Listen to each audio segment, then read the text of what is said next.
한여름 오후 무더운 6월 햇살이 경기도 용인의 들판을 뜨겁게 달구고 있었다. 마을 연못 옆 푸른 풀밭에서 세 소년 민준, 재현, 도윤이 논둑에 길게 누워 하늘에 떠다니는 문개구름을 바라보고 있었다. 소년들은 소를 풀어 풀을 뜯게 하며 시골 아이들에게 익숙한 놀이인 고구마 캐기를 시작했다. 도윤네 집에서 가져온 삽을 세 소년이 번갈아 들고 연못께 뻗은 손목 굵기의 고구마 줄기를 열심히 팠다. 재현아, 이거 엄청 크다 줄기. 길게 나올 거야 민준이. 땀을 뻘뻘 흘리며 눈을 반짝이며 소리쳤다. 계속 파. 여기 땅 부드럽잖아. 도윤이 힘껏 삽을 놀리며 흙을 파헤쳤다. 흙덩이가 떨어져 나오며 까만 고구마 뿌리가 드러났다. 하지만 몇 분 지나지 않아 세 소년은 갑자기 멈췄다. 재현이 삽을 내리칠자 쿵 하는 이상한 소리가 났다. 구덩이를 내려다보니 고구마 뿌리가 한쪽으로 비틀리며 하얀 뼈가 드러났다. 야야, 사람 뼈야 손 같아. 재현이 얼굴이 바나나 잎처럼 창백해지며 더듬거렸다. 장난치지 마. 겁주지 마. 민준이 몸을 숙였지만 흙 속에서 튀어나온 마른 손가락 뼈를 보자마자 비명을 지르며 삽을 내던지고 달아났다. 순식간에 세 소년은 황량한 들판에서 겁에 질려 소리를 질렀다. 귀신이야 귀신 나왔어. 진짜야 소리가. 들판에서 일하던 어른들 몇 명을 놀라게 했다 했다. 현장에 도착한 어른들은 어지럽게 파헤쳐진 구덩이에서 지늘게 박힌 마른 사람 손뼈를 보았다. 한 노인이 떨리는 손으로 느티나무, 가지로 흙을 더 걷어내자 뼈 주변에 썩은 천 조각이 보였다. 죽은 사람이다. 하늘아 귀신이야. 빨리 경찰 불러. 노인이 소리쳤다. 그 오후 용인 마을 전체에 충격적인 소식이 번졌다. 마을 경찰이 즉시 현장을 봉쇄했고 군 수사팀도 급파되었다. 주민들은 들판에 빽빽이 모여 연못께 쳐진 붉은 줄을 불안한 눈으로 바라보았다. 모두 두려움에 떨며 수군거렸다. 수사관들이 깊이 파내려가자 모두 숨을 멈췄다. 1m 넘는 흙 아래에서 썩은 포대자루가 나왔다. 그 안에는 두개골이 완전히 깨진 해골이 있었다. 축축한 죽음의 냄새가 퍼지자 많은 이들이 코를 막고 고개를 돌렸다. 한 수사관이 침중히 말했다. 아마도 수년 전 살인사건의 시체일 가능성이 큽니다. 초기 조사로 보아 이 시체는 약 15년 전에 사망했어요. 두개골의 균열은 피해자가 맞아 죽었음을 보여주었다. 시체는 철저히 숨겨졌지만 고구마 뿌리가 흙을 밀어올리며 팔 부분이 드러난 것이었다. 평온했던 용인 마을은 순식간에 슬픔과 무거운 공기로 뒤덮였다. 주민들은 속삭였다. 혹시 저주받은 영혼 아니야?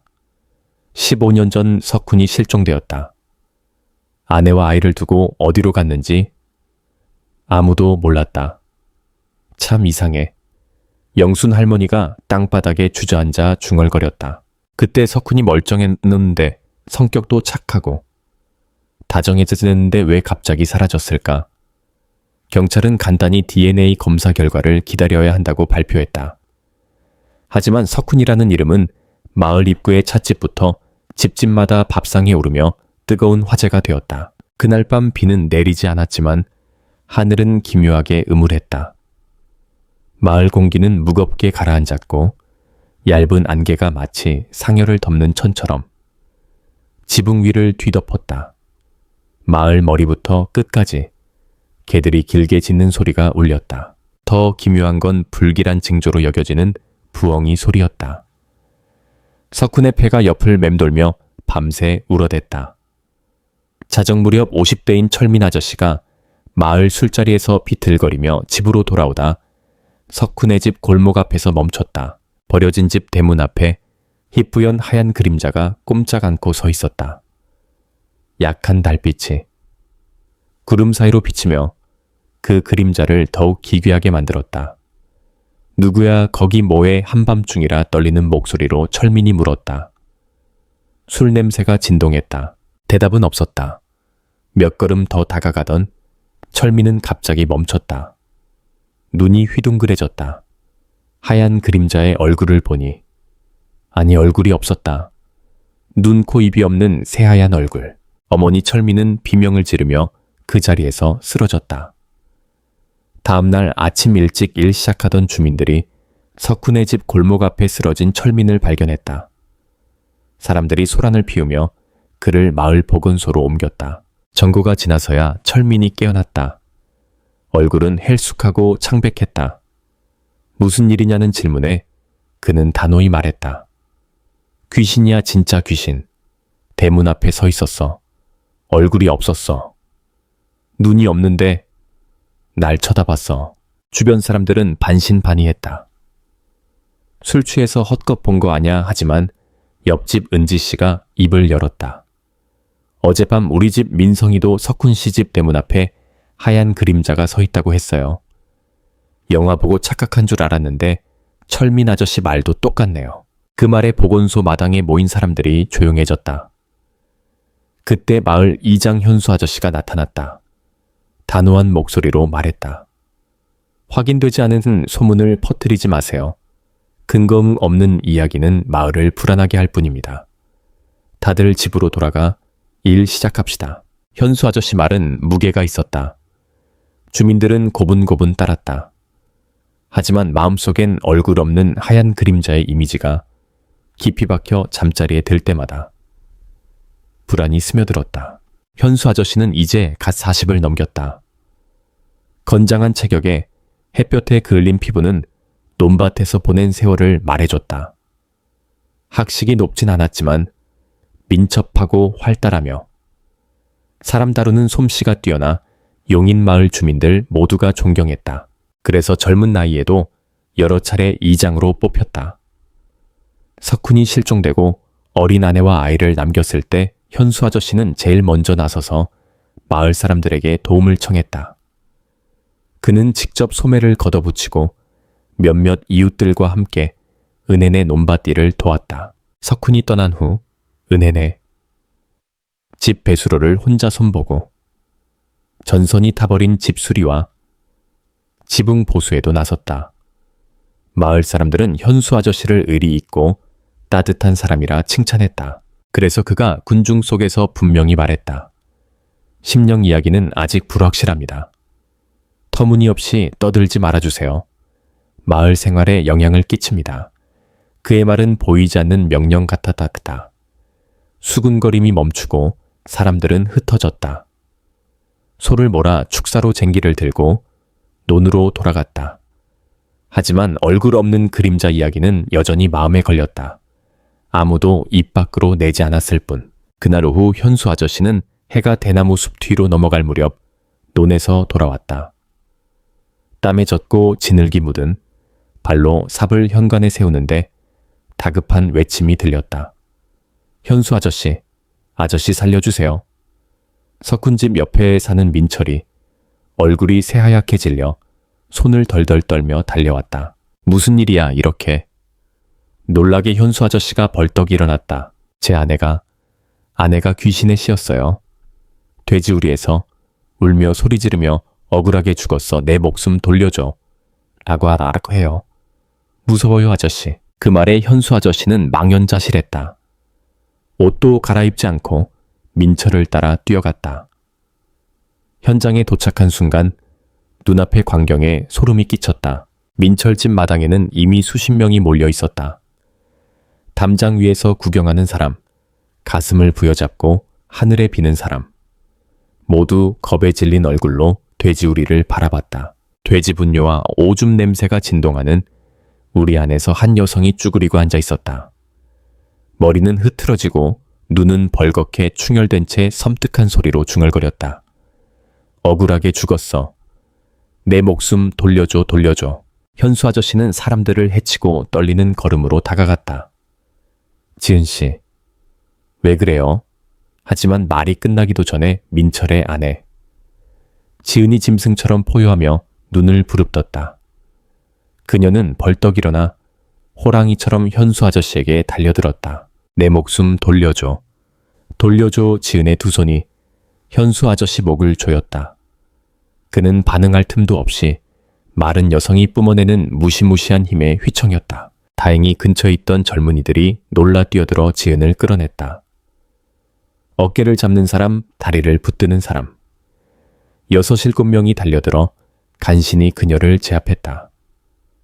현수 아저씨가 땅바닥에 주저앉아 기침하며 더듬거렸다. 귀신이야, 진짜 귀신이야.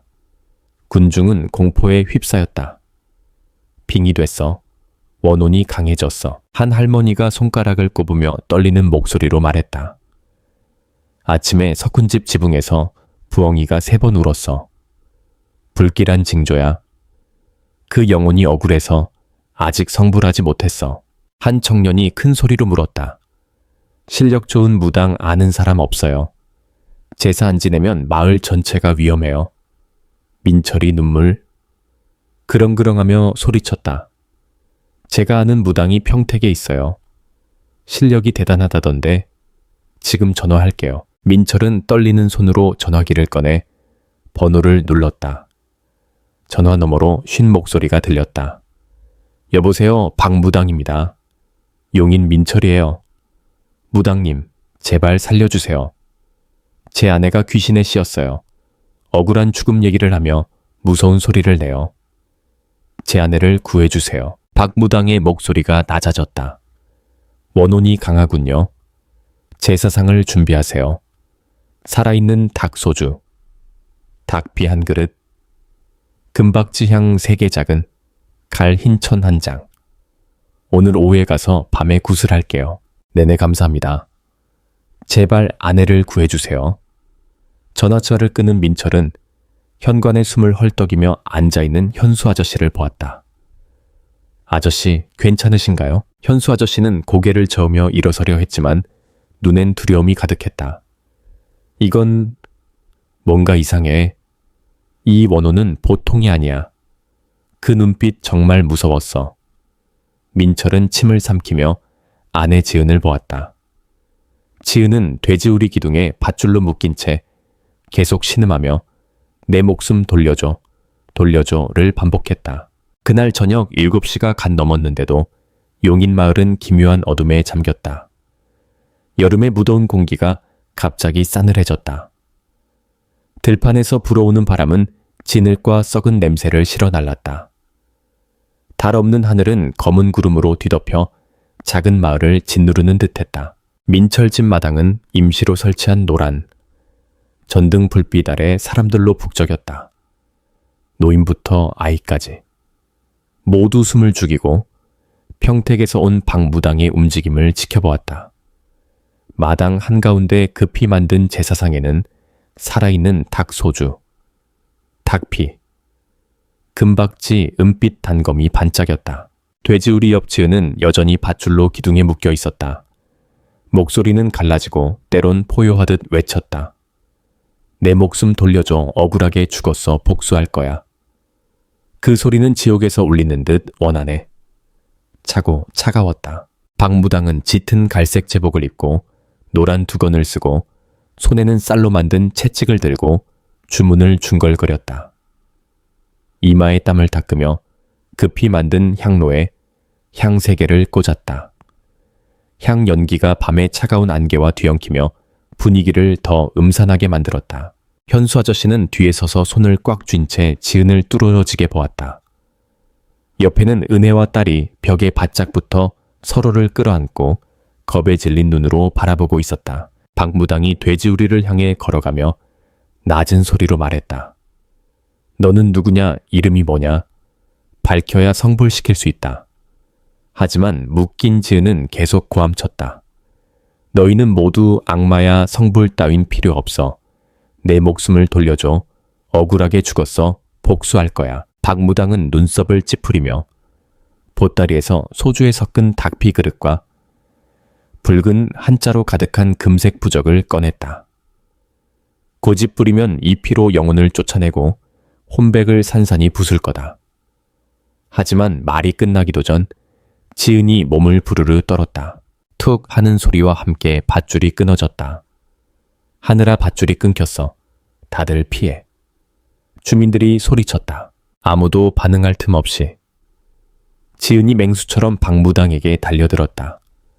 두 손으로 무당의 목을 조르며 외쳤다.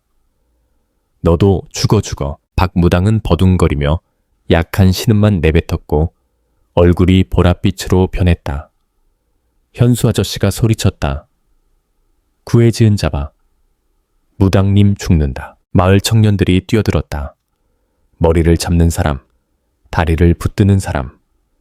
7, 8명이 달려들어 간신히 미친 듯 날뛰는 지은을 제압했다.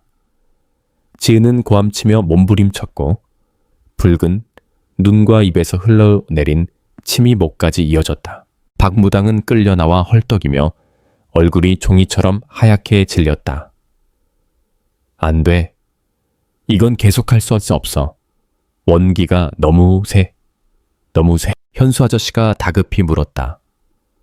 무당님 괜찮으신가요? 굿을 계속할 수 있나요? 박무당은 땅에 주저앉아 보따리에서 붉은 한자로 쓰인 금색 부적을 꺼냈다. 더 못해. 이건 보통 원혼이 아니야. 억울하게 죽은 원혼이야. 오랜 원한이 쌓여서 생긴 원기야. 아무나 이 영혼을 불러낼 수 있는 게 아니야. 이 부적을 태워 지은에게 먹이면 영혼을 잠시 몸에서 떼어낼 수 있어. 하지만 하루 이틀 버티는 게 전부야. 그 후엔 이 원혼이 다른 사람에게 들어갈 거야. 민철이 공포에 질려 외쳤다. 그럼 제 아내를 구해주세요. 박무당은 남은 닭피 그릇에 부적을 태워 소주에 섞었다. 옆에 있던 청년에게 말했다. 지은 입을 벌려. 이걸 입에 부어 빨리. 청년이 떨면서 지은의 입을 억지로 열었다. 소주를 붓자마자 지은이 귀를 찢는 비명을 질렀다. 너도 그 무당도 내 목숨을 갚아야 해. 섬뜩한 고함이 울리더니 지은의 몸이 바나나 잎처럼 축 늘어졌다. 힘이 쫙 빠진 듯했다. 박무당은 땀을 뻘뻘 흘리며 일어나 소리쳤다. 원혼이 빠져나갔다. 빨리 저를 집에 눕혀요. 난 지금 떠나야 해. 민철과 현수 아저씨가 다가갔다. 민철이 무당의 손을 붙잡았다. 무당님 밥이라도 드시고 가세요. 감사의 뜻으로 이거라도. 민철은 떨리는 손으로 50만 원짜리 지폐 2장을 꺼냈다. 박무당은 돈을 보고 살짝 밀어냈다. 돈은 됐어요. 오늘 밤 꼭 돌아가야 해. 있어도 더 할 수 있는 게 없어요. 내 목숨이 내일 아침까지 붙어 있을지 모르겠어. 그 말에 현수 아저씨와 민철은 멈칫하며 서로를 쳐다봤다. 무당님, 그게 무슨 말씀이세요? 박무당은 대답 없이 고개를 숙이고 조용히 돌아섰다. 갈색 제복이 짙은 안개 속으로 사라졌다. 밤바람이 울부짖으며 저승에서 들리는 듯한 찬 원한의 소리를 실어왔다. 다음 날 새벽 아직 어스름할 때 가장 일찍 논으로 나온 영철 씨가 마을 도랑 옆 풀밭에서 멈췄다. 초록색 오토바이가 도랑 옆에 떡하니 세워져 있었다. 헤드라이트가 아직 꺼지지 않은 층 차시지에 예전 난신 희미하게 빛났다. 더 이상한 건 오토바이가 넘어지거나 흠집 없이 발판을 세운 채 멀쩡히 서 있다는 점이었다. 근처 도랑 무릎 높이도 안 되는 곳에서 진흙과 갈대 사이로 이상한 물체가 보였다. 영철 씨가 가까이 다가가 살펴보더니 소리쳤다. 하늘아, 사람 죽었어. 도랑의 시체야. 그 비명에 근처에서 일하던 사람들이 달려왔다. 몇 분 만에 마을길이 소란스러워졌다. 사람들이 빙 둘러서며 수군거렸다. 박무당이야. 어머, 머리가 진흙에 푹 박혔어. 누가 누른 것 같아.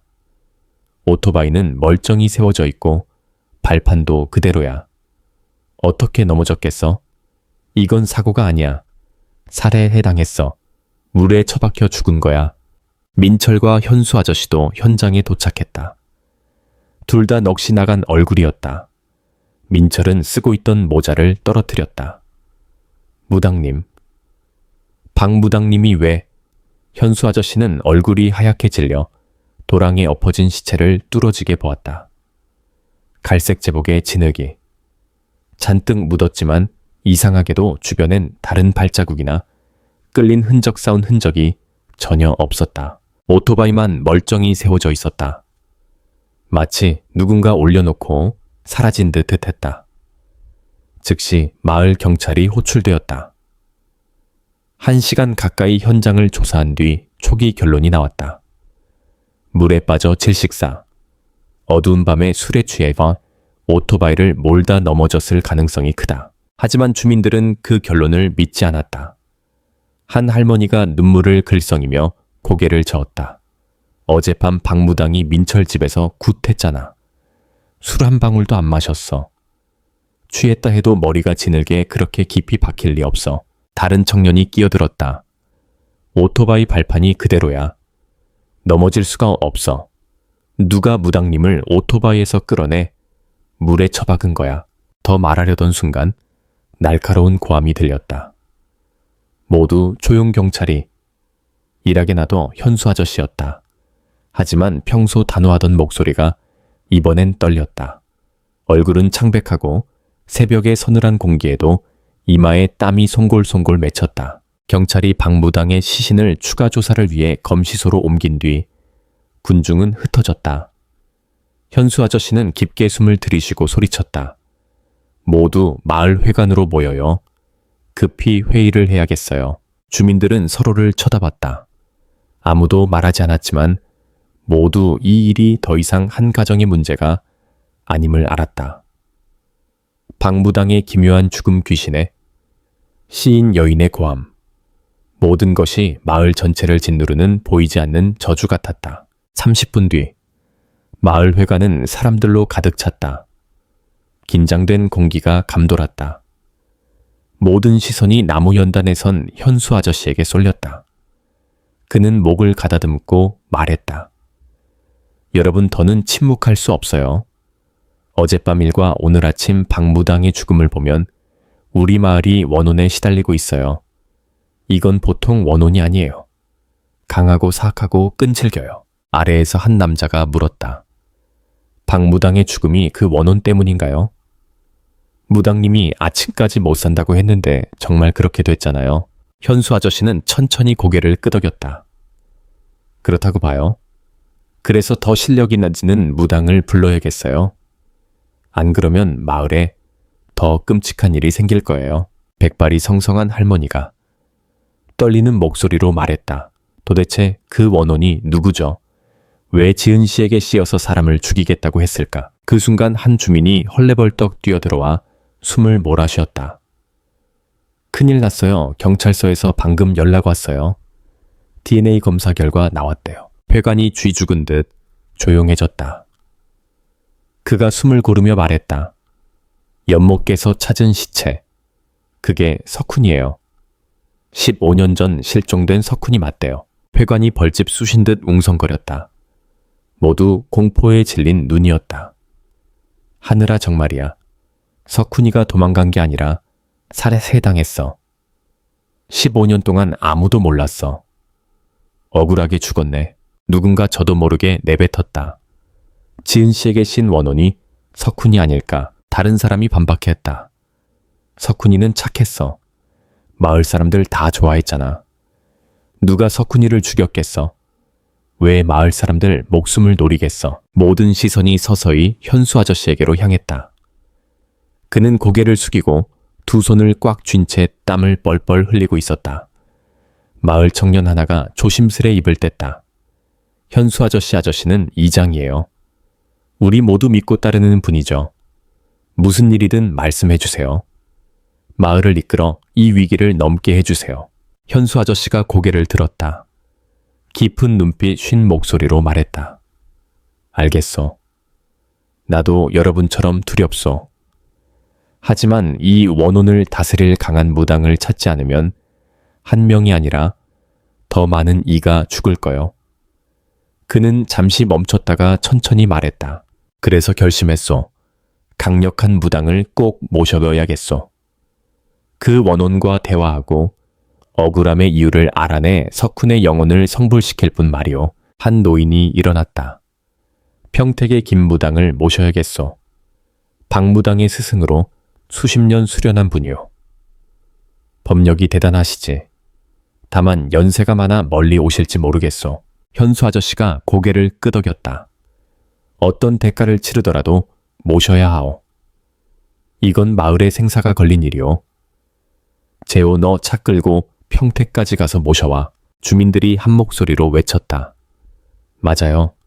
김 무당님을 모셔요. 이장님 결정 따라갑니다. 중년 여성이 앞으로 나섰다. 김 무당님 번호 있어요. 2년 전 제가 한번 도움받은 적이 있죠. 현수 아저씨가 번호를 받아 전화했다. 신호음이 울리자 저쪽에서 굵은 목소리가 들렸다. 누구요? 용인마을 이장입니다. 무당님, 제발 도와주세요. 무당님, 제자 박무당님이 죽었어요. 어젯밤 구슬하고 오늘 아침 도랑에서 시체로 발견됐습니다. 저쪽 목소리가 격앙되었다. 뭐요? 박무당이 죽었다고? 어떤 요물이 감히 내 제자를 해쳤단 말이냐? 내가 직접 가겠소. 내일 오후 시체가 발견된 곳에서 구슬하겠소. 사람을 보내 나를 데려오시오. 회관이 희망으로 들썩였다. 현수 아저씨는 전화기를 꽉 쥐며 눈을 빛냈다. 여러분 안심하시오. 김 무당님이 오신다고 하셨소. 곧 진실을 알게 될 거요. 그날 오후 약속대로 재호의 차가 김 무당을 용인마을로 데려왔다. 해가 뉘엿뉘엿 질 무렵이었다. 무당은 작은 보따리 하나만 들고 있었다. 안에는 부적 동검굿에 필요한 물건 몇 가지가 들어있었다. 김 무당은 마른 체구에 눈이 깊게 패고 백발이 듬성듬성했지만 눈빛은 사람의 속을 꿰뚫을 듯 날카로웠다. 차가 현수 아저씨 집 앞에 멈추자 현수 아저씨가 황급히 나와 맞았다. 무당님, 와주셔서 감사합니다. 마을이 너무 불안해요. 김 무당은 고개만 까딱였다. 너희를 돕기 위해 온 게 아니야. 내 제자의 억울함을 풀기 위해 왔지. 그는 더 말하지 않고 집 안으로 들어갔다. 그날 밤 현수 아저씨는 김 무당을 위해 뒷방을 내줬다. 주민들은 무당이 내일 굿을 위해 명상에 잠겨야 하니 절대 방해하지 말라는 지시를 받았다. 자정찬 바람이 김 무당이 묵는 방 창문 틈으로 스며들었다. 눈을 감고 있던 김 무당은 짙은 음기를 느끼고 천천히 눈을 떴다. 창문을 보니 거기에 서 있었다. 얼굴도 손도 없는 희뿌연 형체 연기처럼 흐릿한 하얀 그림자. 그림자의 목소리가 땅속에서 울리듯 낮게 들렸다. 내 목숨을 돌려줘. 그놈들이 날 죽였어. 김 무당은 벌떡 일어나며 분노로 눈을 번쩍였다.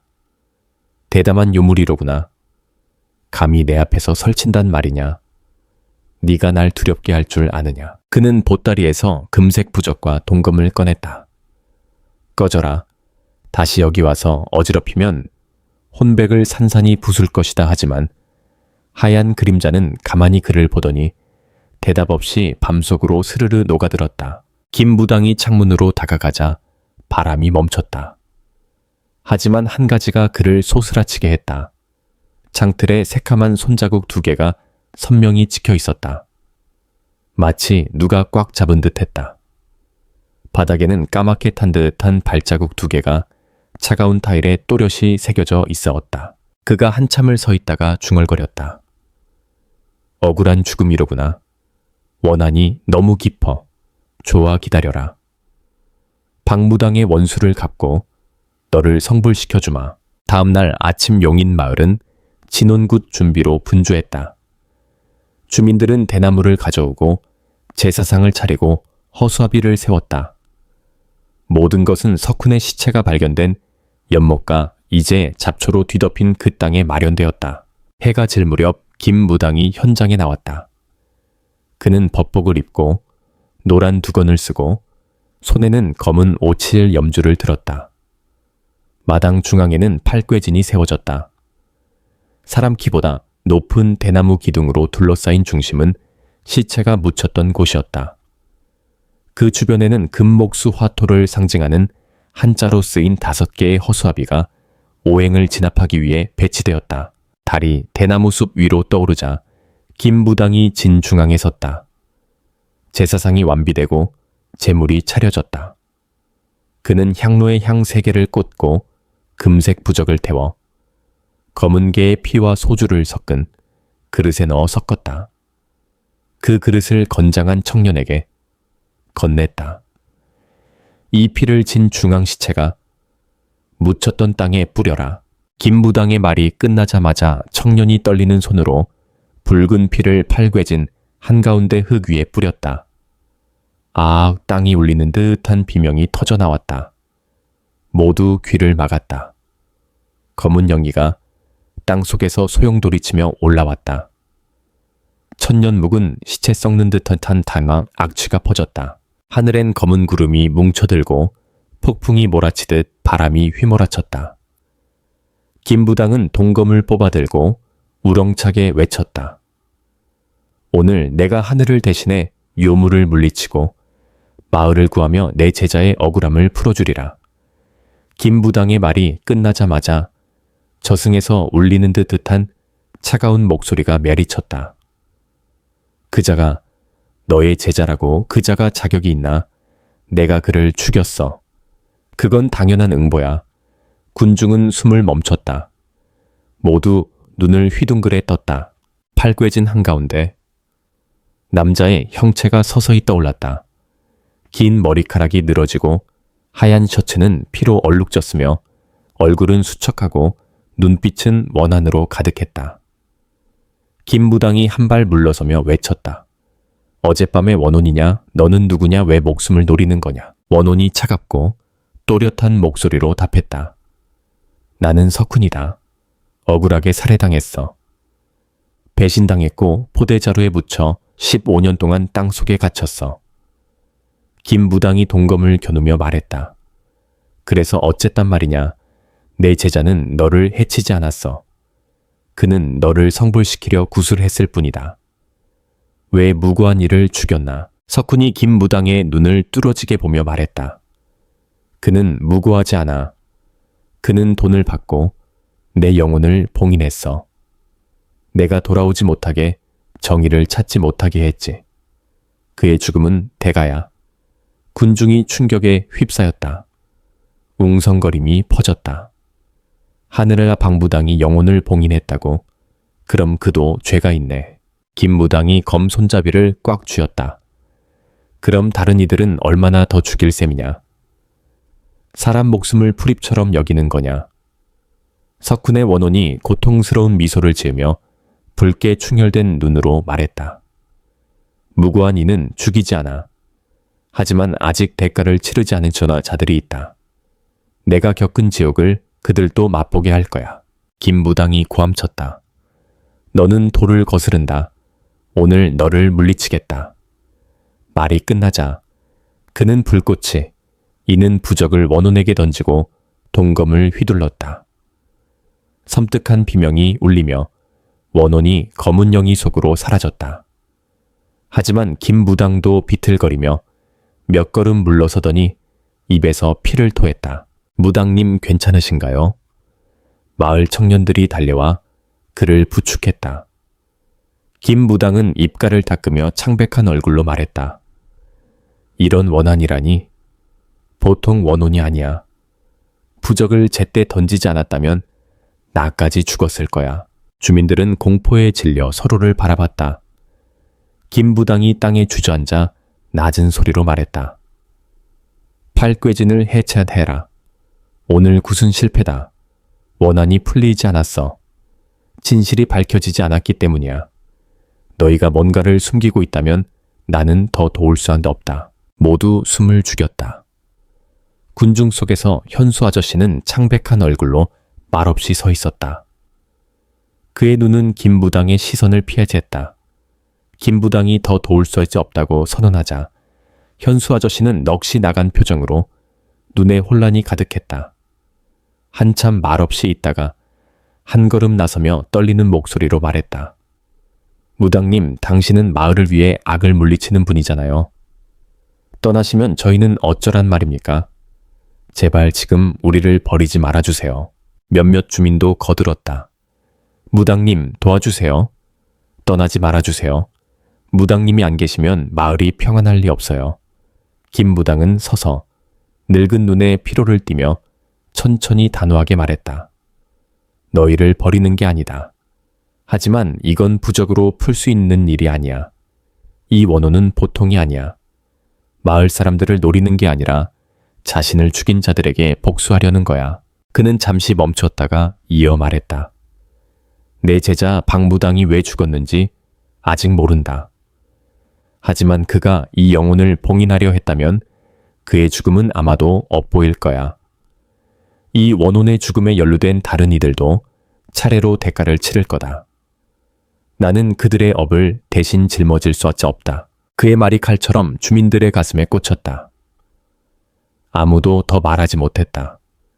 김 부당은 군중을 한번 훑어보고 현수 아저씨 집으로 돌아갔다. 그는 떠나기 전 그곳에서 하룻밤 더 묵을 예정이었다. 그날 밤 달 없는 하늘이 마을을 짓눌렀다. 찬바람이 나무칩 사이로 스치며 끊임없는 울음소리 같은 소리를 냈다. 현수 아저씨 집 작은 거실에서 김 부당은 촛불 앞에 가부좌를 틀고 명상했다. 기름등이 깜빡이며 춤을 췄다. 자정이 되자 창문이 끼익 소리를 내며 열렸다. 김 부당이 눈을 떴다. 또 그 하얀 그림자가 나타났다. 얼굴도 형체도 없는 흐릿한 형상이었다. 하지만 이번엔 그를 노려보지 않았다. 그림자는 창문을 떠나 연기처럼 허공을 가르며 현수 아저씨의 방으로 직행했다. 김 부당은 따라가지 않고 문 앞에 서서 눈을 감고 원혼의 움직임을 쫓았다. 몇 분 뒤 아악 살려줘. 나와 상관없어 살려줘. 라는 비명이 밤을 갈랐다. 현수 아저씨의 방문이 벌컥 열렸다. 현수 아저씨가 마당으로 뛰쳐나왔다.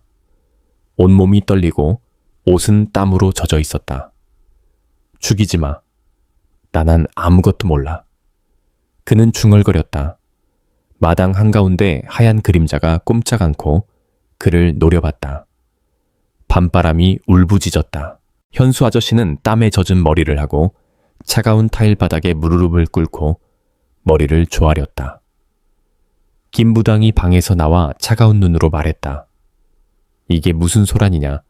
한밤중에 이렇게 소란을 피우다니. 현수 아저씨가 고개를 들었다. 얼굴은 밀랍처럼 창백했다. 나나 악몽을 꿨어요.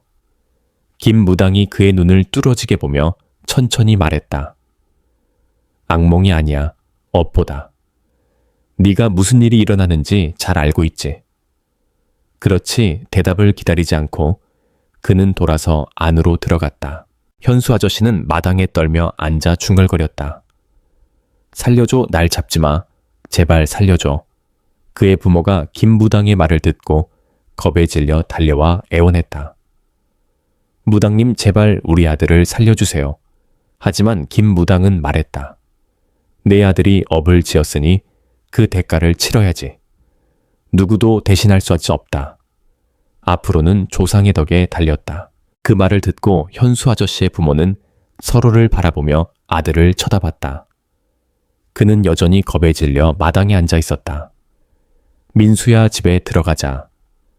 내일 아침 우리가 무당님께 다시 부탁할게. 현수 아저씨는 말했다. 아버지 어머니 들어가세요. 저 걱정 마세요. 부모는 서로를 보며 뒷방으로 들어갔다. 다음 날 새벽 5시 동이 트기 시작할 무렵 김 무당이 현관에 나와 손을 등 뒤로 깍지 끼고 조용히 주변을 둘러봤다. 마당 한쪽 비파나무 아래 현수 아저씨가 멍하니 앉아 있었다. 눈은 깊게 꺼지고 하룻밤 사이 10년은 늙은 듯했다. 김 무당이 다가가 낮은 소리로 말했다. 나는 돌아간다. 여기서 더 도울 수 있는 건 없다. 현수 아저씨는 대답 없이 고개만 끄덕였다. 죄책감이 그의 목을 조이는 듯했다. 김 무당이 재에게 전화했다. 와서 나를 데려가라. 여기 일은 다 끝났다. 10분 뒤 재호가 도착해 물었다. 며칠 더 계시지. 마을에 무당님이 필요해요. 김 무당은 잠시 침묵하다 짧게 말했다. 죽어야 할 자는 죽고 살아야 할 자는 평안할 것이다. 그는 눈을 감고 차 문에 머리를 기댔다. 차가 용인마을을 떠났다. 5km도 가지 않아 재호의 전화가 울렸다. 그는 밝은 목소리로 받았다. 여보세요? 하지만 저쪽에서 현수 아저씨, 이웃 은영 씨의 흐느끼는 목소리가 들렸다.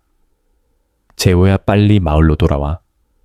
현수 아저씨가 비파나무에 목을 메고 죽었어. 재호의 손에서 전화가 떨어져 기어 레버에 부딪히며 바닥으로 굴렀다. 그는 브레이크를 밟아 차를 세웠다. 깊게 숨을 들이쉬고 김 무당을 돌아봤다. 무당님, 현수 아저씨가 죽었어요. 목을 맸대요. 김 무당은 놀라지 않고 눈을 감은 채 낮게 말했다. 그는 목숨 하나를 빚졌고 피에 빚은 피로 갚는 법이다. 현수 아저씨의 죽음 소식이 전해지자 군 경찰과 검시관이 현장에 도착했다. 그의 죽음은 용인마을을 뒤흔들었다. 이렇게 기묘하고 불가해한 일은 처음이었다.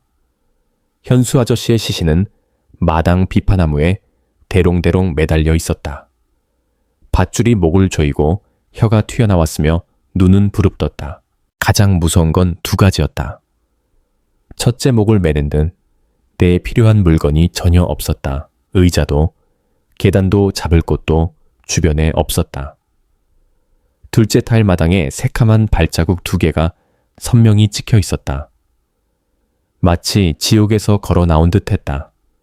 밧줄에도 새카만 손자국이 손가락 하나하나까지 뚜렷이 남아 있었다. 누군가 현수 아저씨를 들어 올려 밧줄에 목을 걸고 숨이 끊어질 때까지 당긴 듯했다. 검시관이 시신 옆으로 다가가 중얼거렸다. 질식사로 분명한데 이상하게도 찰과상이나 재산이나 저항 흔적이 없어. 자살로 목을 맸다면 밧줄 자국이 이렇게 고르지 않을 거야. 경찰은 기록하고 사진을 찍었지만 모두 마음이 뒤숭숭했다. 누군가 작게 속삭였다. 또 석훈이겠지. 김 부당과 재호가 현장에 돌아왔을 때 둘 다 말을 잃어얻었다. 재호는 덜덜 떨었고 김 무당은 한숨만 내쉬었다. 현수 아저씨 집 마당은 사람들로 북적였다. 그의 부모는 문 옆에 주저앉아 서로를 끌어안고 통곡했다. 현수 아저씨의 어머니가 떨며 흐느꼈다. 우리 아들이 누구한테 잘못했다고 이렇게 참혹하게 죽었어. 몇몇 착한 주민이 다가가 위로했지만 모두의 눈빛에는 의심이 깃들었다. 마당 한쪽에서 수군거림이 시작되었다. 현수 아저씨가 그렇게 잘 살았는데 설마 석훈의 죽음과 관련이 있는 건가? 다른 이가 말을 받았다. 옛날에 이장 선거 때 석훈이 제일 유력했잖아. 농업대학 졸업하고 일 잘하고 민첩했어. 다들 좋아했지. 그런데 갑자기 실종되고 그 자리에 현수 아저씨가 이장이 됐어. 한 노인이 낮은 목소리로 말했다. 이 죽음은 자살이 아니야. 밧줄 자국, 발자국, 손자국 봐. 스스로 목을 맸을 리 없어. 원혼이 혼을 빼앗은 거야. 주민들이 웅성거리는 순간 석훈의 아내 은혜가 들어왔다. 현수 아저씨의 시신을 보자마자 그녀는 멈칫하더니 눈을 부릅뜨고 그 자리에서 기절했다. 한 할머니가 재빨리 그녀를 부축했다. 하늘아, 은혜가 쓰러졌어. 사람들이 은혜를 돌벤치로 옮겼다. 어떤 이는 혀를 눌렀고 어떤 이는 얼굴을 두드렸다. 곧 은혜가 깨어났지만 넋이 나간 듯 손을 덜덜 떨었다. 한 여성이 작게 말했다. 너무 충격받았나 봐. 남편이 계속 원혼으로 나타나 사람을 죽이는 걸 보면 누가 견디겠어. 그때 은혜의 딸 소연이 헐레벌떡 달려왔다. 숨을 몰아쉬며 현수 아저씨의 시신을 가리키며 날카롭게 외쳤다. 그놈은 죽어 마땅해. 아직도 죽어야 할 놈들이 남았어. 그 더러운 놈들이 날 죽였어. 그 말은 벼락처럼 울렸다. 주민, 경찰, 검시관 모두 얼어붙었다. 소연은 말을 마치자마자 기절했다. 한 경찰이 다가가 무릎을 꿇고 맥을 확인한 뒤 김 무당을 쳐다봤다. 눈빛은 이 아이가 무슨 일이냐고 묻는 듯 했다. 김 무당은 고개를 숙이고 아무 말도 하지 않았다.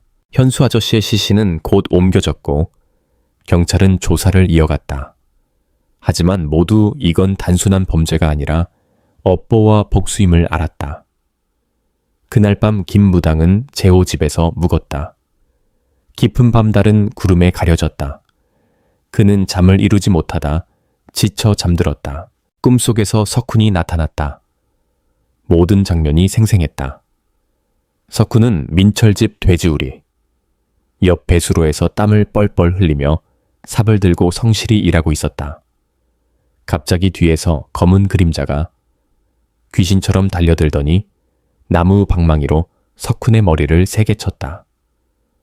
퍽 하는 둔탁한 소리와 함께 석훈이 배수로에 쓰러졌다. 머리에서 피가 줄줄 흘렀다. 검은 그림자가 천천히 다가왔다. 여자였다. 잠시 뒤 두 번째 그림자가 나타났다. 남자였다. 둘은 서둘러 석훈의 시신을 포대자루에 넣고 연못가로 끌고 갔다. 그곳엔 이미 팽나무를 심기 위해 파놓은 구덩이 몇 개가 있었다. 그들은 시신을 구덩이에 던지고 흐르륵을 덮은 뒤 팽나무를 심었다. 옆에는 아직 심지 않은 팽나무와 구덩이 몇 개가 남아 있었다. 꿈속에서 김무당은 두 그림자의 얼굴을 보려 했지만 흐릿했다. 다만 남자는 키가 크고 건장했으며 여자는 작고 마른 체구였다. 바람이 그의 얼굴을 때리며 마치 그가 석훈이 되어 마지막 순간을 겪는 듯했다. 그는 소스라치게 깨어났다. 온몸이 땀으로 젖었다. 새벽녘이었다. 차가운 밤바람이 창틈으로 스며들었다. 그가 현관으로 나오자 재호집 대문 밖 멀리에서 하얀 그림자가 조용히 걷고 있었다. 소리 없이 움직였다. 김무당은 알았다. 석훈이었다. 그는 아무 말 없이 나타나 진실이 서서히 드러나고 있음을 알렸다. 하지만 억울함을 풀기엔 아직 진실이 충분치 않았다. 김무당은 깨달았다. 박무당과 현수 아저씨의 죽음은 15년 전 그 운명의 밤과 연결되어 있다. 살아남은 자들이 자백하지 않으면 하나씩 죽어나갈 것이다. 그날 밤 은혜와 소연이 사는 작은 집은 한겨울처럼 차가웠다. 낡은 판자 벽 틈으로 바람이 삐걱거렸다. 석훈의 딸 이제 막 7살이 된 소연은 곤히 자다가 갑자기 깼다. 꿈속에서 텅 빈 들판 짙은 안개 속에서 누군가 그녀의 이름을 불렀다. 따뜻하면서도 억울함이 깃든 익숙한 목소리였다. 소연아, 소연아 아빠를 구해. 저놈들이 아빠를 죽였어. 소연이 고개를 돌리자 석훈이 있었다. 옷은 진흙으로 더럽혀지고 얼굴은 피투성이었다. 두 손을 뻗어 그녀를 안으려 했지만 닿지 못했다. 갑자기 뒤에서 건장한 남자와 마른 여성이 달려들었다. 여성이 나무방망이로 석훈의 머리를 쳤다. 피가 튀었다. 남자가 재빨리 포대자루를 가져와 여자와 함께 시신을 넣었다. 안 돼, 안 돼, 아빠. 죽지 마. 소연의 비명이 집안을 울렸다. 은혜가 깨어 딸의 방으로 달려갔다. 소연은 침대에 웅크린 채 창백한 얼굴로 떨고 있었다. 엄마와 아빠가 죽었어. 남자와 여자가 은혜는 얼어붙은 듯 딸을 끌어안고 달랬다. 괜찮아, 꿈일 뿐이야. 다시 자. 하지만 소연은 흐느꼈다. 그날 밤 그녀는 다시 잠들지 못했다. 눈을 감을 때마다 피투성이 아빠의 모습이 떠올랐다. 은혜는 말없이 옆에 앉아 있었다. 얼굴은 핏기 없이 창백했고 눈빛은 과거의 무언가를 떠올리는 듯했다. 다음 날 아침 해가 뜨기 전 김무당이 일어났다. 어젯밤 꿈 때문에 깊이 잠들지 못했다. 석훈의 원혼이 아직 주변에 맴도는 느낌이었다. 대문으로 나오자 재호도 나와 웃으며 말했다. 무당님 일찍 일어나셨네요. 어젯밤 잘 주무셨어요. 아침 드시러 가죠. 현수 아저씨 장례 치르고 며칠 뒤 제가 다시 모셔다 드릴게요. 김무당이 고개를 끄덕이며 짧게 답했다. 그래. 둘은 석훈의 옛집 근처 마을 입구 된장국집으로 걸어갔다.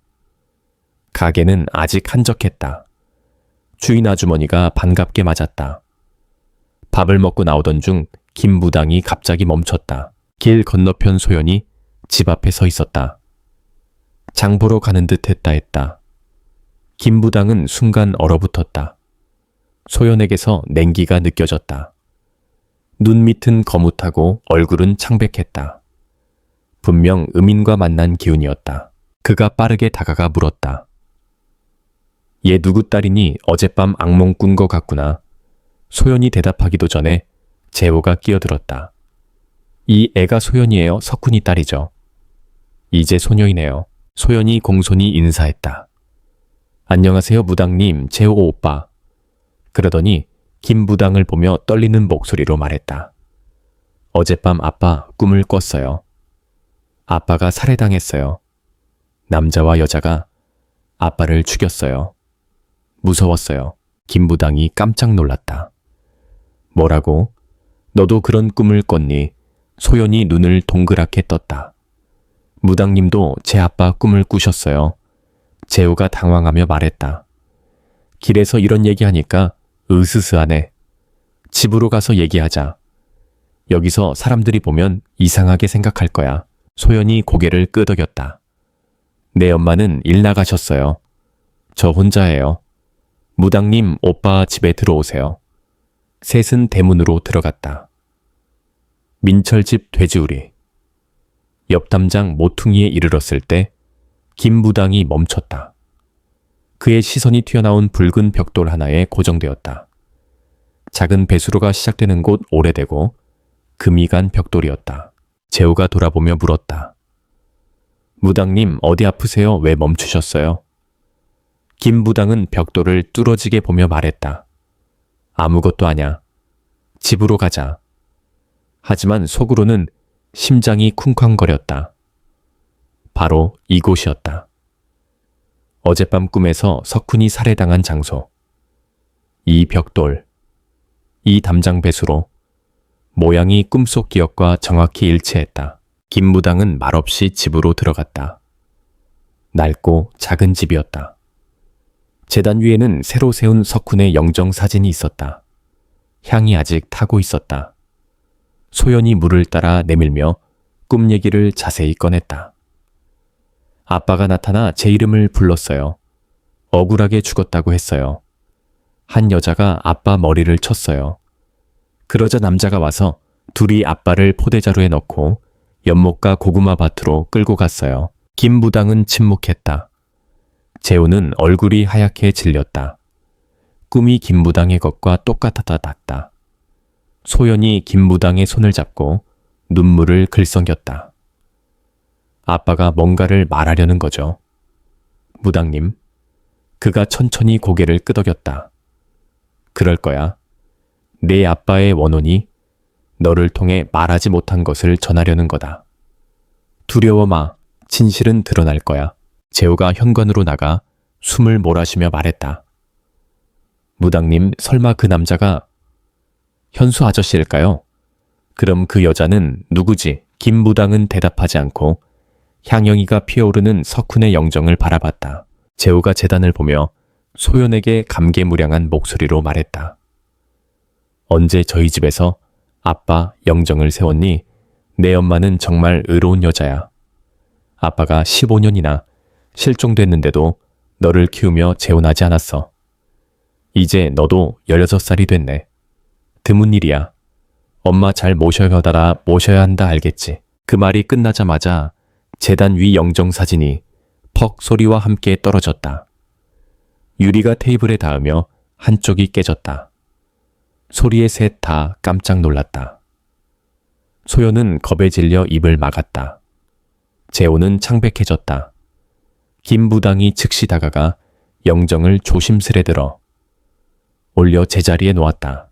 그는 소매에서 성냥을 꺼내 향 3개를 피우고 두 손을 모아 조용히 빌었다. 빚에는 주인이 있다. 당신이 해를 당했다면 반드시 정의를 찾을 것이다. 빨리 성불하길 빌어요. 무고한 사람을 해치지 마세요. 향영이가 피어오르며 작은 뱀처럼 휘감기더니 영정 주위를 맴돌다 사라졌다. 방 안 공기가 갑자기 싸늘해졌다. 음기가 스며든 듯했다. 재호가 옷깃을 여미며 떨었다. 갑자기 왜 이렇게 추워요? 무당님 소연도 덜덜 떨었다. 평소엔 집이 이렇게 춥지 않았는데요. 김 무당은 대답 없이 영정을 한참 바라보다 돌아섰다. 낮은 목소리로 말했다. 그가 집에 돌아왔구나. 영정이 세워졌으니 들어올 수 있었던 거야. 그 말은 고요한 공간에 낭독처럼 울렸다. 소연은 손발이 떨렸다. 재호는 얼굴이 핏기 없이 창백해졌다. 무당님, 석훈이 돌아왔다고요? 재호가 더듬거렸다. 김 무당은 대답 없이 돗자리에 앉았다. 눈을 감고 깊은 생각에 잠겼다. 잠시 뒤 재호를 보며 말했다. 우리도 돌아가야겠네. 소연은 불안한 마음으로 고개를 숙여 배웅했다.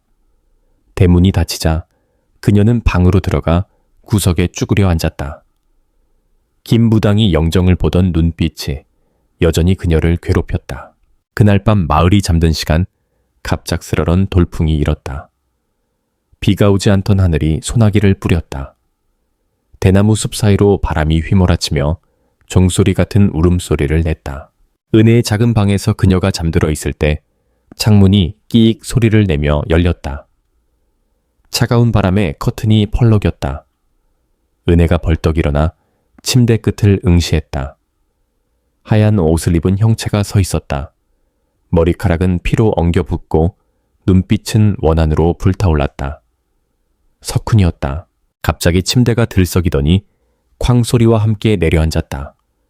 바닥이 흔들렸다. 내 침대에서 꺼져, 당장 꺼져. 이 음탕한 여자.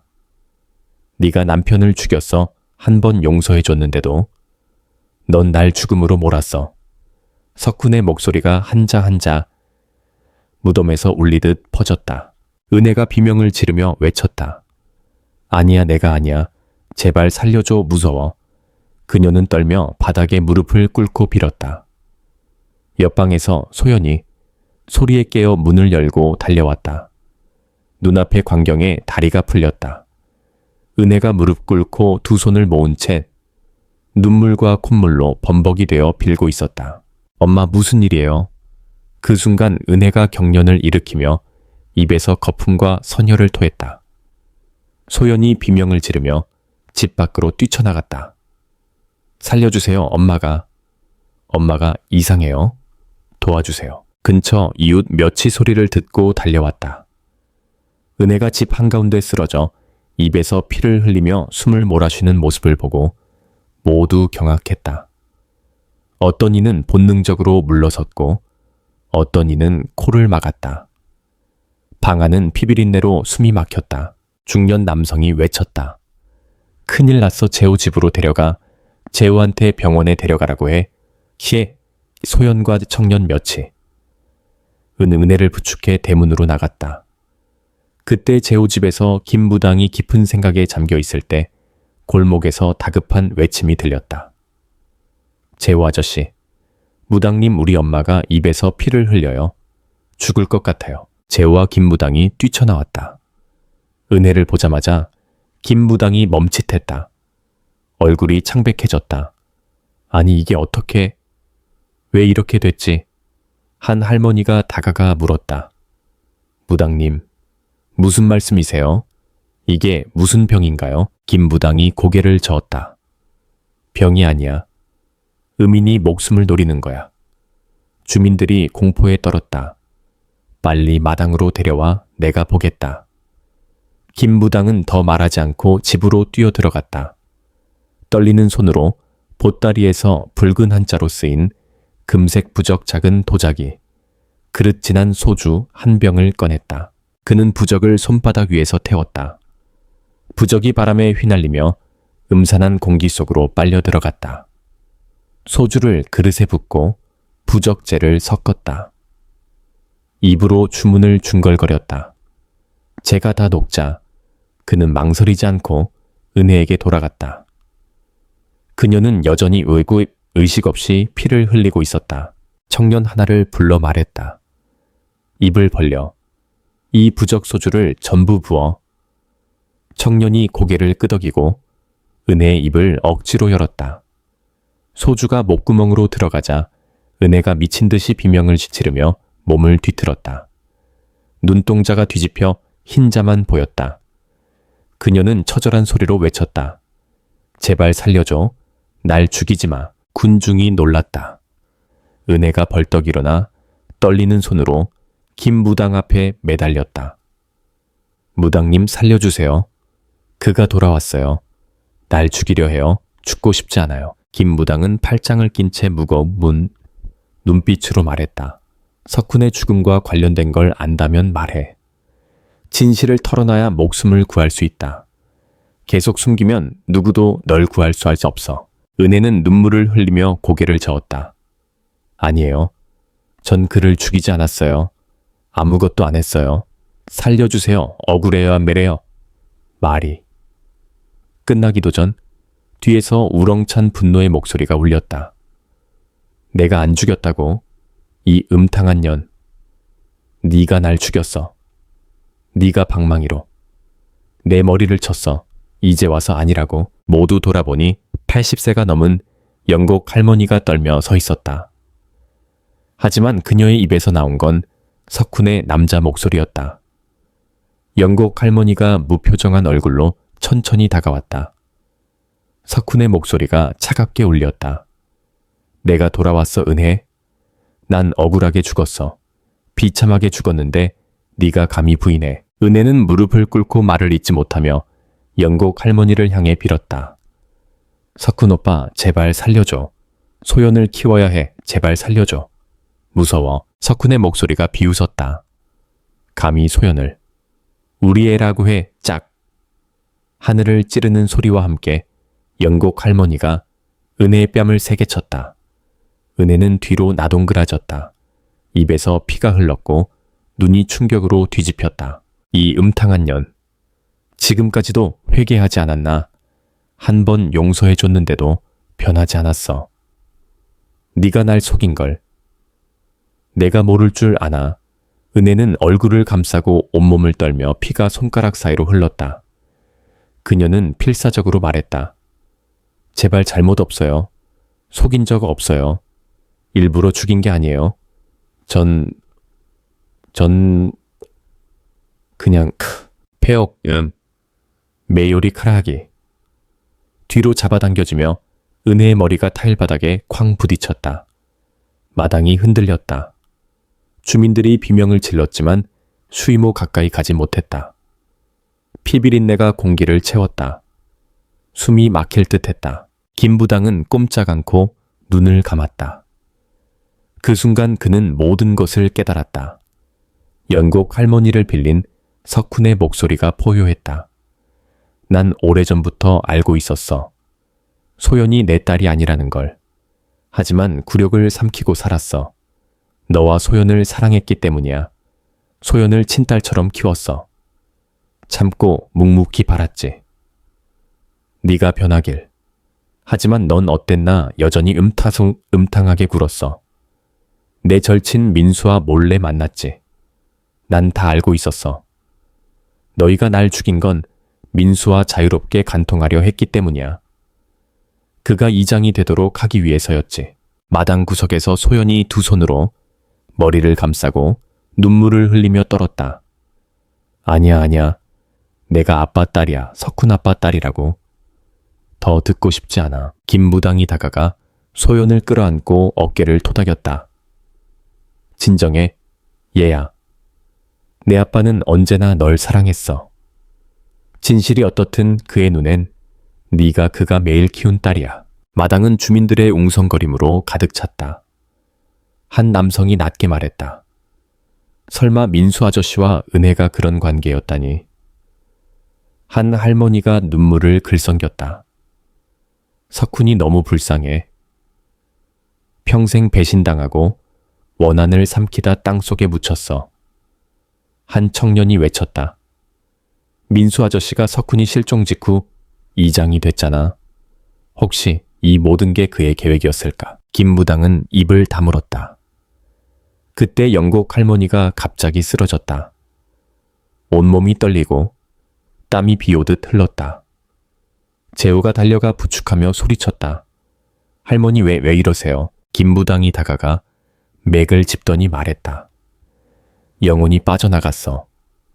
빙이 됐었지만 괜찮아. 좀 쉬면 나아질 거야. 은혜는 피웅덩이 속에 엎드린 채 고개를 들지 못했다. 얼굴은 창백하고 눈빛은 넋이 나간 듯했다.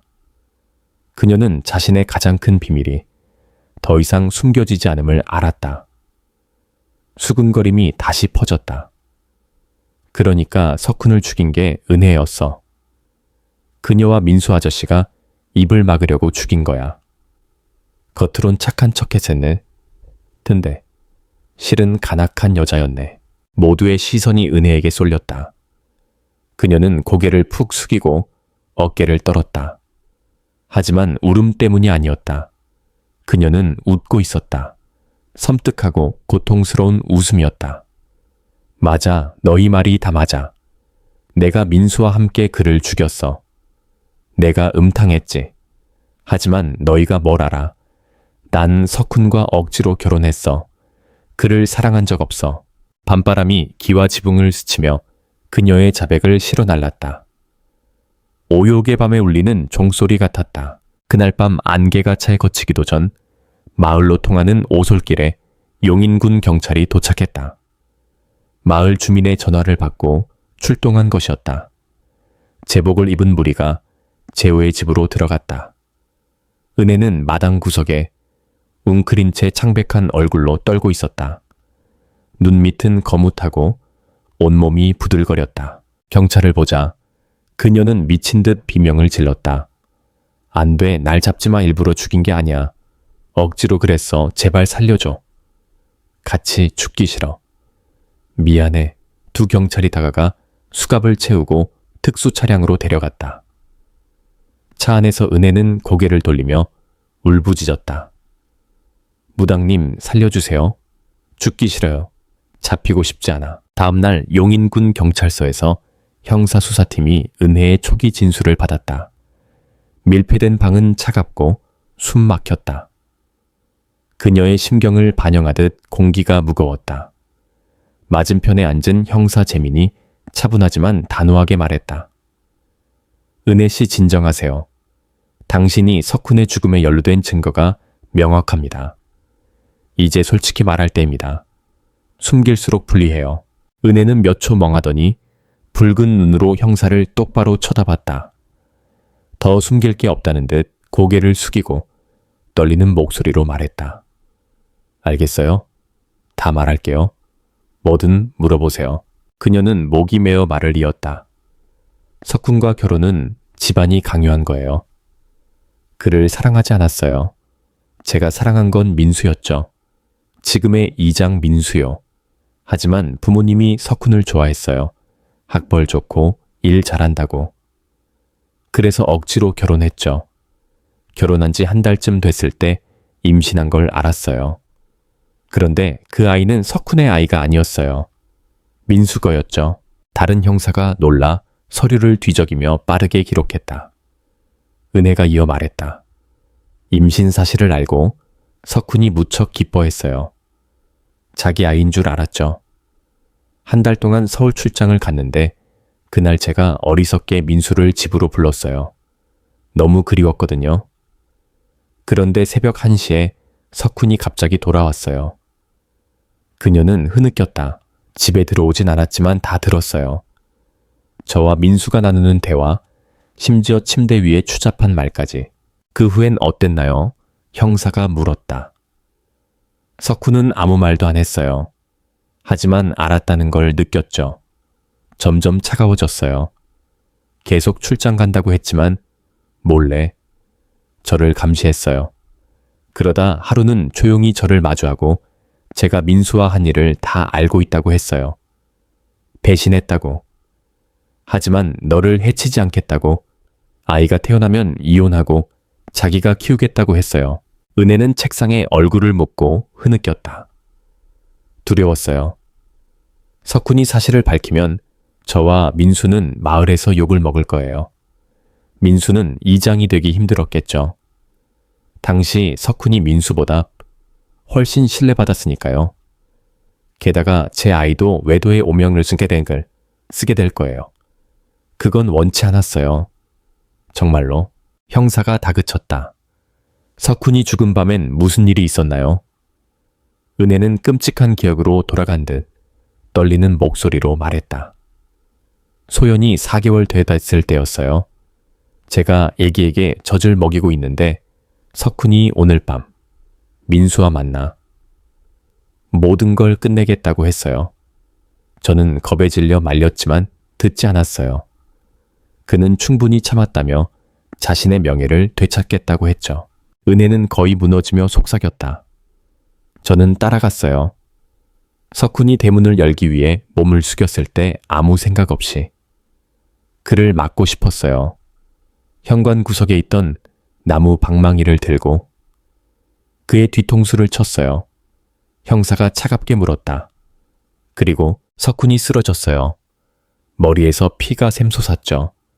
너무 무서웠어요. 민수에게 전화했어요. 10분도 안 돼 그가 왔어요. 민수는 아무 말 없이 저에게 포대자루와 삽손전등을 가져오라고 했어요. 우린 석훈의 시신을 연못가로 끌고 갔어요. 거기엔 팽나무를 심으려고 파놓는 구덩이가 있었죠. 민수가 말했어요. 오늘 밤엔 아직 아무도 나무를 안 심었을 거야. 묻으면 완벽해. 방 안은 섬뜩한 침묵으로 가득했다. 민수가 직접 흙을 덮었어요. 저보고 집으로 돌아가 흔적을 지우라고 했죠. 그리고 이 일은 없던 걸로 하자고 석훈이 어디론가 사라졌다고 말하라고 했어요. 아무도 의심하지 않을 거라고. 민수가 시신을 묻은 곳에 부적을 써서 봉인했다는 걸 알고 있나요? 형사가 물었다. 네, 알아요. 민수는 석훈의 원혼이 돌아올까봐 두려워했어요. 박무당에게 돈을 많이 주고 부적으로 봉인했어요.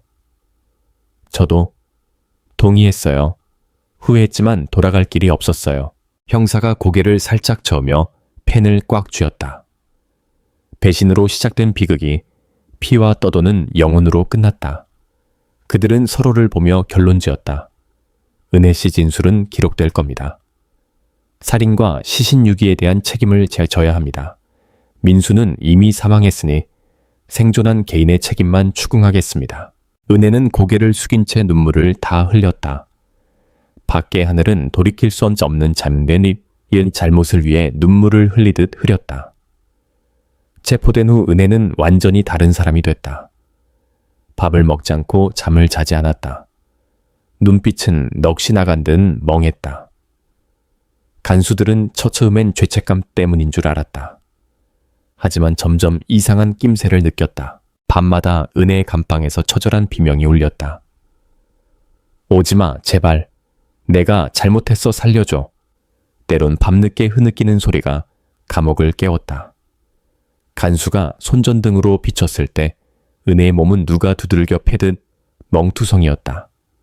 하지만 감방엔 아무도 없었고 감시 카메라는 아무것도 잡지 못했다. 은혜가 비명을 지를 때마다 화면이 깜깜해지며 이상한 노이즈만 남았다. 며칠간 은혜는 점점 쇠약해졌다. 눈은 푹 꺼지고 몸은 뼈만 남았으며 머리카락은 뭉텅이로 빠졌다. 그가 매일 밤 와 감방 문 앞에 서서 붉은 눈으로 날 봐. 더 못 버텨. 그녀는 건강 점검 중 흐느꼈다. 간수는 대충 위로했지만 속으론 소름이 끼쳤다. 주일 아침 동이 트자 간수가 감방을 점검하다 비명을 질렀다. 은혜가 죽어 있었다. 그녀는 감방 철문에 옷으로 목을 메고 대롱거렸다. 몸에는 옷 한 조각 없었고 온몸은 보랏빛으로 변해 눈은 부릅떴으며 입은 무언가를 말하려다 멈춘 듯 열려 있었다. 간수가 공포에 질려 도움을 청했다. 법의학팀과 수사팀이 즉시 투입됐다. 하지만 이 죽음은 그들이 본 어떤 자살과도 달랐다. 옷은 은혜의 키보다 2배 높게 묶여 있었다. 누군가 그녀를 들어 올려 목을 건 듯했다. 법의학자는 외부 충격 흔적이 없다고 했지만 매듭 각도와 흔적은 보통 사람이 혼자 할 수 있는 게 아니었다. 은혜의 죽음 소식은 들불처럼 퍼졌다. 용인 마을은 또 한 번 충격에 휩싸였다. 소연은 엄마의 죽음을 듣고 친척집 마당에서 주저앉아 눈물을 쏟았다. 엄마의 죄를 알았지만 그래도 자신을 키워준 엄마였다. 잔혹한 진실은 어린 소녀를 무너뜨렸다.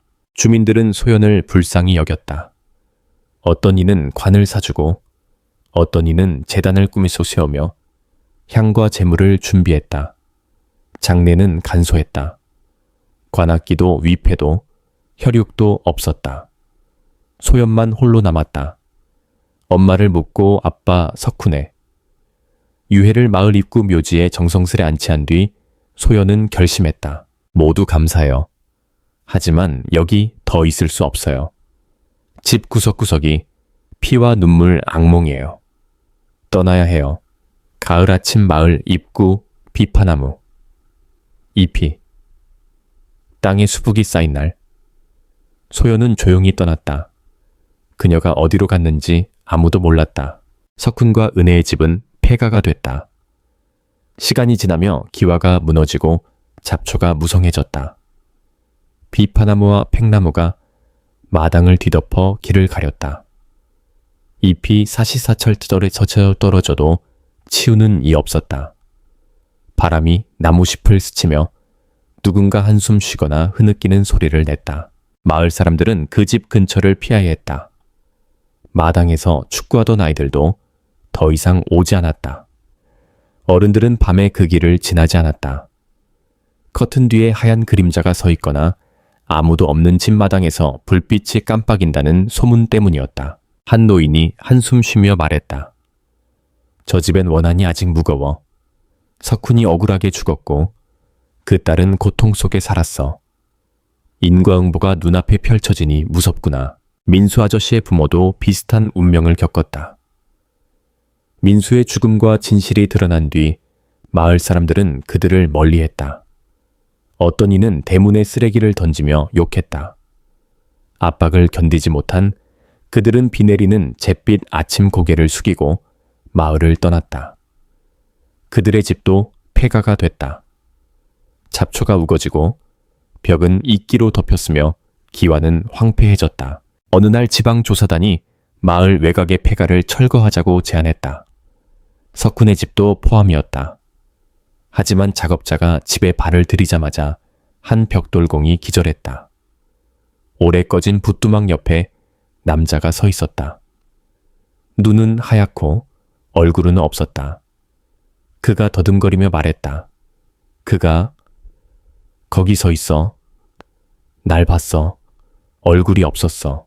철거 계획은 즉시 취소됐다. 당국도 심령 문제에 얽히고 싶지 않았다. 사람들은 매년 음력 7월 보름이나 청명한식에 석훈의 폐가 제단에 향과 붉은 사과가 놓인다고 전했다. 창문 틈으로 몰래 보면 영정 앞에 하얀 그림자가 앉아있다. 때론 은혜 때론 소연이었다. 하지만 소리치면 그 그림자는 흔적 없이 사라졌다.